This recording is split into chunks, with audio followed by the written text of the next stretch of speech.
School, college, career ఎక్కడికి వెళ్ళినా body షేమింగ్కి full stop పడదా? అలా ఉన్నావేంటి? ఇలా ఎందుకుండవు? మార్చుకోలేకపోయావా? ఓసారి ట్రై చేస్తావా? ఈ తరహా మాటలకి చెక్ పెట్టేదెప్పుడు అంటూ చర్చ షురూ చేస్తే అలా సాగుతూనే ఉంటుంది. కానీ పట్టించుకోవటం మానిస్తే ఎస్, తను ఫాలో అయిన ఫార్ములాని షేర్ చేస్తున్నారు నిత్యా మీనన్. ఎన్ని విమర్శలెదురైనా కుంగిపోవద్దు. వాటిని సవాలుగా స్వీకరించి మీరేంటో నిరూపించుకోమని చెబుతున్నారు నిత్యా మీనన్. తాను ఇప్పటిదాకా ఫాలో అయిన ఫార్ములా ఇదే అంటున్నారు.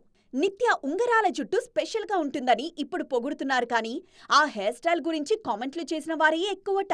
నీ జుట్టు అలా ఎందుకుందని మొదలుపెట్టి కనుబొమ్మలు అంత దట్టంగా ఎందుకున్నా అని కంటిన్యూ చేసేవారని గుర్తు చేసుకున్నారు ఈ టాలెంటెడ్ యాక్ట్రెస్.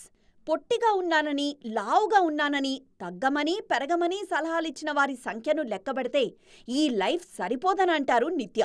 అయితే అలాంటి మాటలు విని అక్కడే ఆగిపోకుండా కెరియర్ మీద ఫోకస్ చేయాలన్న విషయాన్ని తాను నేర్చుకున్నానని చెప్తున్నారు. మనుషుల రూపాన్ని బట్టి అంచనా వేయడం కరెక్ట్ పద్ధతి కాదు.